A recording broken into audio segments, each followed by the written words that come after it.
Welcome back to my kitchen, Gigi's Kitchen, where you get to learn all kinds of new cooking tips and tricks to have a wonderful dinner.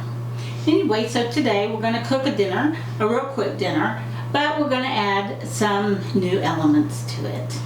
So as you know, all the time I'm talking about when you serve your meal, we always serve it with some crusty bread, hot crusty bread, cornbread. We'll serve it with something. So I wanted to talk a little bit about that so you know what I'm talking about. So I have my little bread basket here that we're going to go through real quick. I'm going to show you all the little different kinds of crusty breads you can buy in the deli or at your local grocery store. They're already pre-cooked, so you don't have to cook them. But if you want to, we can make up some crusty bread. You just text me and tell me what you want to learn to make. This is what they call a baby bulle. And it is just a French loaf, but it's formed this way. And as you can see, the top is real crusty. And if I cut this in half, and you always need a serrated knife, a nice big serrated knife to cut bread. See? So you can see that it's nice and smooth, but it does have a much more tougher texture than we would have with our white sandwich bread. So this would be like a French loaf or a baguette, the long slender loaves. We eat this a lot too, and all the time we heat these in the oven, we slice them and serve them. Sometimes we might oil them up a little bit, add some seasoning to the top of them and heat them in the oven. This is one of our other favorites that we eat all the time, and this is a ciabatta. A lot of people say it in different ways, but I say ciabatta. And so if I cut this one in half, you can see all the large holes in it, which is wonderful when you're dipping because it's very crusty on the outside. It's really soft on the inside. And it's just wonderful to have with soups and things that you really want to sop up. Also, it makes excellent toast. So this is one that normally if we cook it, we heat it in the oven. It's already cooked for you. You just put some olive oil, a little salt on the top or rosemary, whatever. Put it in the oven and there you go. So that's our ciabatta. This is what I get in my sandwich slice. This is an Italian crusty loaf of bread. It's already sliced and it's bagged in there and it's nice and hearty, very similar to the French bulle. I think the crust it's got a crustier outside, but this makes an excellent grilled cheese or ham and cheese sandwich, so we use this a lot. It also makes really good oven toast. You put the butter on it, put it under the broiler, and there you go, ready for some jam. Now this one we love to eat is focaccia, and you can buy this already made, ready to go. You can buy it without the rosemary and with the rosemary. And we eat this a lot when we're doing Italian, and that's what we're doing today. We're going to make some sausage and peppers in marinara sauce. We made up marinara, we put it in the freezer, we're going to get it out, and make us a nice gravy style sauce with our sausage and our peppers, and then you take your focaccia and you dip it in there and eat it, and it's so yummy. But on this focaccia, you get it at the grocery store. It's already made up for you. If you get it plain, you can add the oil, salt, and the herbs that you like, and then you can put that on. But I have a special guest today. I can make focaccia, and I do have a good recipe for it.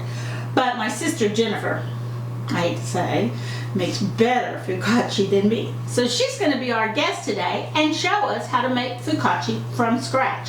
So we have some. It's a very simple bread to make at home. And so let me introduce her right now. This is my sister Jennifer, and she's the focaccia queen. So she's going to be showing us how to make this. So we're going to get all our stuff together and make it, and then once it goes into the oven, we're going to start on the sausage and peppers, which takes maybe 15 at the minutes to get it all together. Let it simmer for maybe 10 or 15 minutes at the most, and altogether under 30 minutes you can have sausage and peppers. So let's cook. Let's cook. The focaccia we are going to cook in the iron skillet with some oil, lots of olive oil. It is an oily bread. But first we have to make our yeast slurry to make our bread with.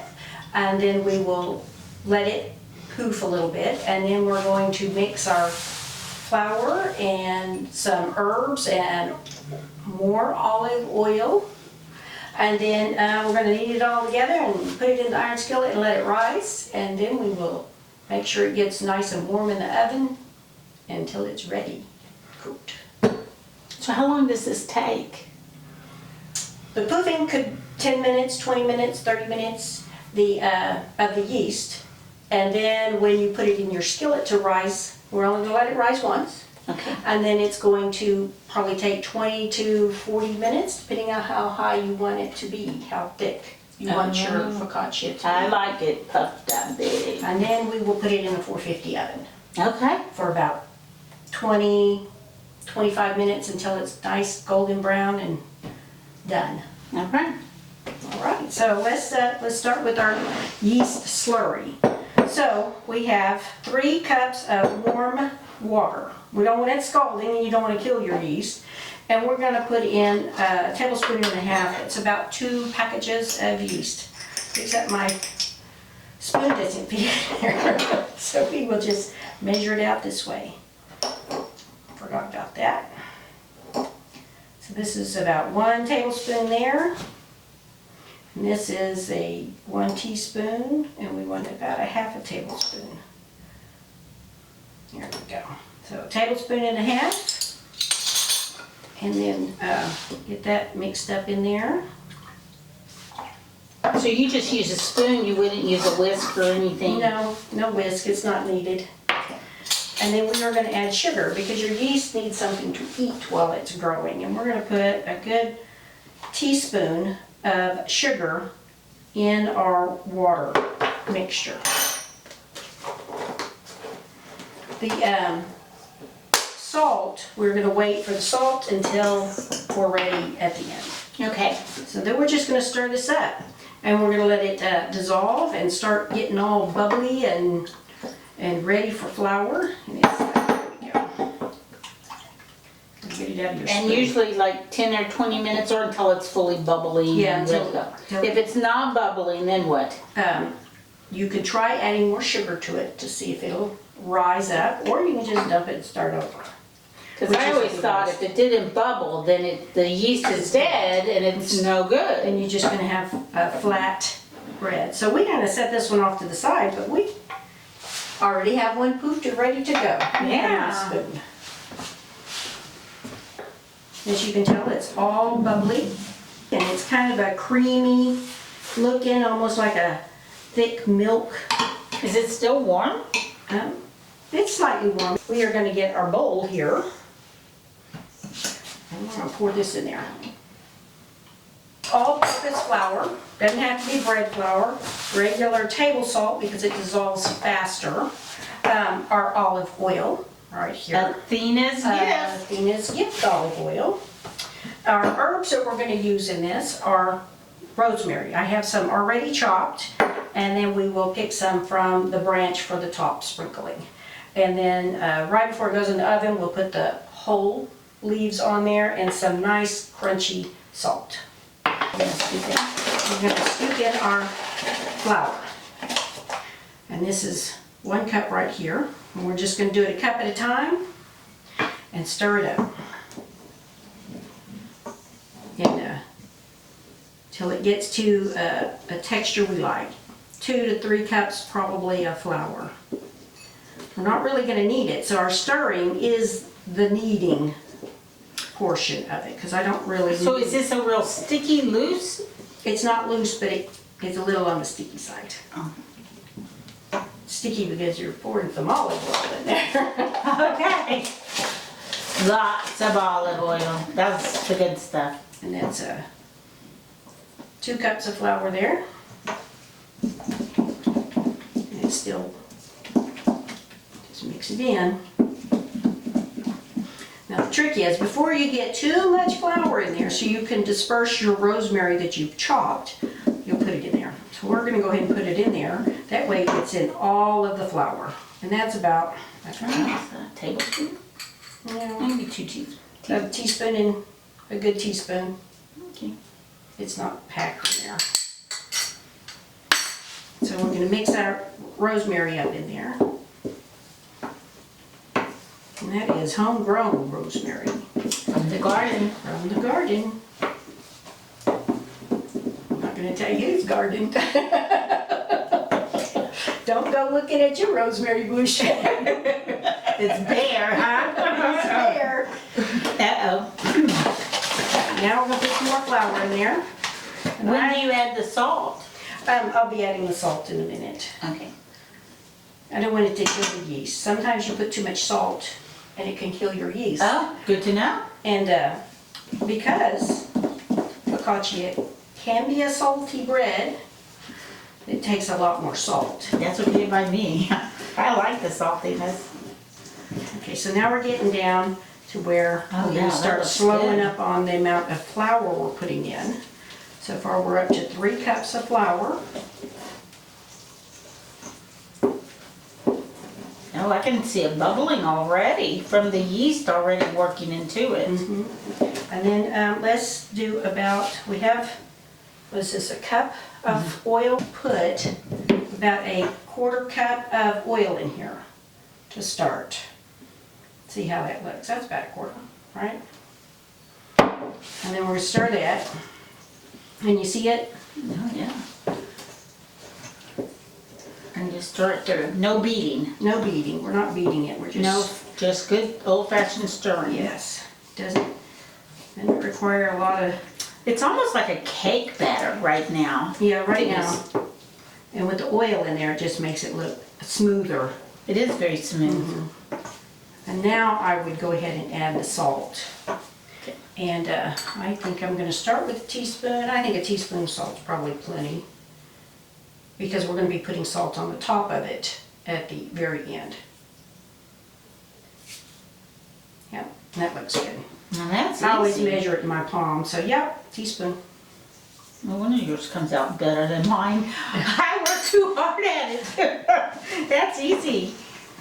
We're gonna stir our salt in, and our oil. I think a 1/4 cup was perfect, because you can still see it's kind of still, It's you know, there, the but edges, you can still see the oil, so that's perfect But it's amount. still, you can still see the dough bubbling down So inside. now we're gonna go ahead and add some more flour. And start turning it into more of a dough.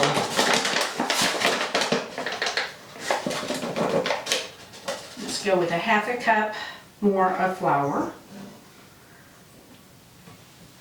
And then just mix that. And we'll start getting a little more dough-like. You pull it off the sides, get it off the bottom. Okay. But we're still just stirring, no flipping and whipping and. Yeah, we're not gonna Do you ever do it with the mixer, with the bread thing?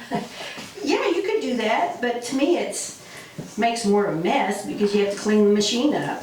I know. And it can get pretty tough. You don't want your focaccia bread to be as tough as it would come out using that machine. No. Okay, so now let's go with another, about a 1/4 cup more, 1/2 cup more. It's not quite to the dough consistency. So this makes us up to almost 4 cups of flour. Yes, 3 cups before the Yes. salt, yes. 1 cup so far afterwards, at a 1/2 cup at a time. Yes, Okay. because it's just. Oh, now it's starting to pull away from the Yeah. bowl. Yeah, and we want it a little thicker than that. And you see how it's pulling away from the bowl there? Mm-hmm. Okay. Go another 1/2. This is why I never have any flour in the house. Because I use it. It takes a lot, doesn't it? So half a one. But if I'm making a loaf of French bread, or I'm making a loaf of white bread, or even rolls, I do go through the flour. And I always make a double batch, because I always want extra. So then I can go through a whole 5-pound bag so quick. Okay. We still need more, because it's not forming. See? It's still gummy. Yeah, we don't want it that wet. And Okay. it's got to be able to form into a ball. Okay.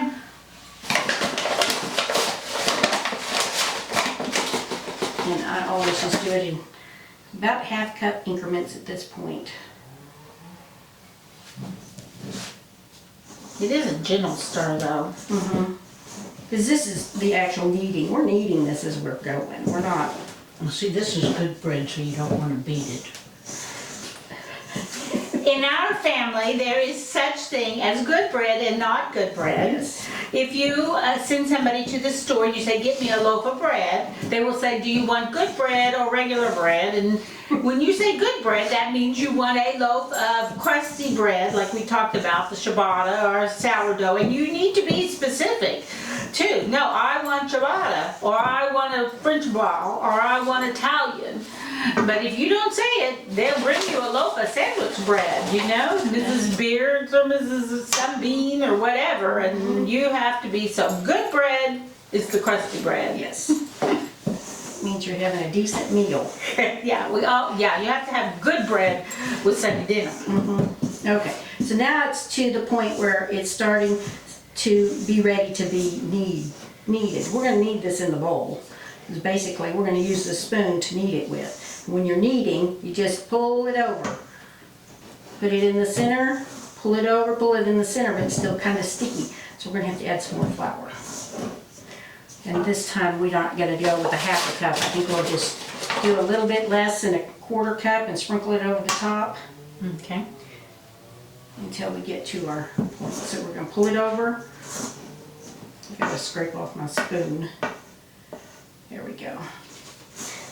I am using the back side of my spoon. I was wondering, are you doing that on purpose to get it flat to knead? It does seem to knead better when you have the flat side. Because you push it down in there. Oh yeah, I see it coming together now. So it's starting to come together. It's pulling away from the sides really nicely. It's not quite dry. In the summertime, we have the grill screaming hot because we're doing the grills, chops, or whatever it is that we're doing, you know, roasted chicken on the grill or whatever. She'll take this in the iron skillet and let it rise, and then she puts the whole thing on the grill. And if you're using the wood chips too, oh my gosh, it just tastes so good. It's so good on the grill. You just put the whole iron skillet right there. If you can cook it in the house, you can cook it on the grill. Okay. So right now I'm just trying to pull it into a ball. Look, it doesn't look sticky anymore either. But it's still slightly sticky, but not real sticky. It's better.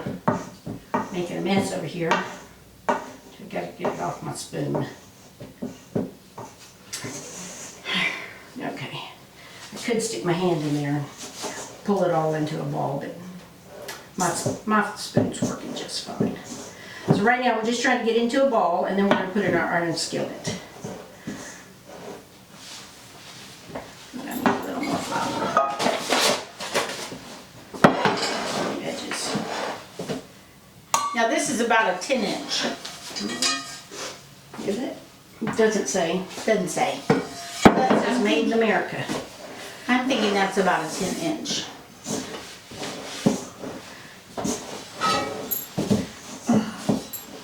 I think that's a 12-inch. Had that iron skillet for over 30 years. Oh my goodness, I didn't know that. What brand is it? It's made in the U.S. brand. It made in the USA brand. I don't know what that is. Doesn't even say. It's a set of 3. Okay, that looks really good. Well seasoned. I think we're going to call this good. It looks good on the back side. We're going to put some oil in here. Probably another quarter cup, or to cover the bottom with a little bit extra.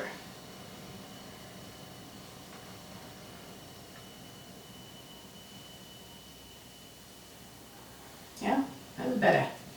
Quarter cup. So we're going to do that. And get it on our edges here. Then we're going to take our dough. Just my hands are going to get sticky now. I'm going to take it out. And we're just going to put it in there.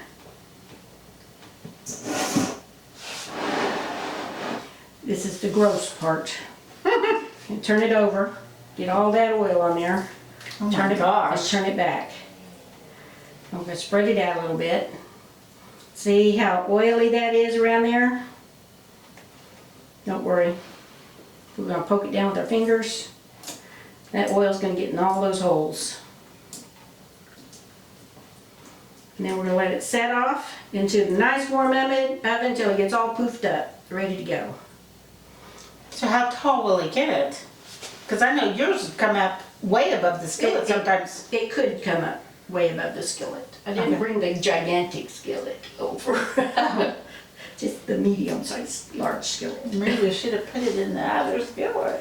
This is good. Okay. This looks good. It's gonna come up, probably All get right. just about Done. the thing there. Okay, By the time there we're we ready have to go. it. And we're gonna stick it in the oven.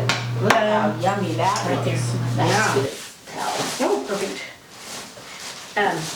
We're gonna stick that in the oven, let it rise, and then we'll pull it out and we're only putting it in the oven because the oven's slightly warm to poof. Like 100 degrees. Yeah, like 100 degrees, just it's a warm spot. We're in October and it's chilly here, 55. And also, it's a controlled environment. There's no wind, there's no airflow going over it that's going to change the temperature, so Right. it's well protected. And I usually do that with all of my bread that I'm rising. I do put it in the oven. Because there's so much oil, I don't put a towel over it or saran wrap, it'll just seep out. So we're just gonna set this in there and then come back in about 20 to 30 minutes and check it, see how poofed up it might be. All right, there we go. That looks beautiful. Wow, I am impressed. Yes, it just took about 20 minutes of poofing in the oven at 100 degrees. It wasn't even on, it was just a slightly warm oven. Okay. And it's almost over poofed. So right now, we are gonna take our rosemary, we've already washed it. Now, on regular loaves of bread, if you overproof it, it can fall and collapse. Will this do the same? I hope not. Okay, well, we do. So here we're just gonna pick our leaves and kind of break them off and just sprinkle them right around on the top. That olive oil that's already on there, see in the holes, it's just all over in there. Now, what do you have the oven on? Because I can hear it going. It's a 450. 450, that's hot. 450, yes, we want a hot oven. We want to get the Now, is size. it gonna poof more once it hits that hot It oven? might poof a little bit more. There we go. That looks good, huh? We don't. That's plenty. Stick that back in my glass of water. We can use it later. And then we have some. What's your crusty salt here? That's Malden's flaky chef salt, which I love, and so I use it when I want to do something The very special last like minutes this. when you're putting this stuff on, right before it goes in the oven. You just sprinkle some on the top of your. Just to coat it good. Yeah, it's good coating. That looks good. You want me to put this back in there? Mm-hmm. That's fine. All right, and then we put this back in the oven for, we'll start out with 20 minutes and start checking it. Make sure it's nice golden brown and ready to come out. All right, so while we're waiting for the oven to preheat, I'm gonna review a little bit on our ingredients for our sausages.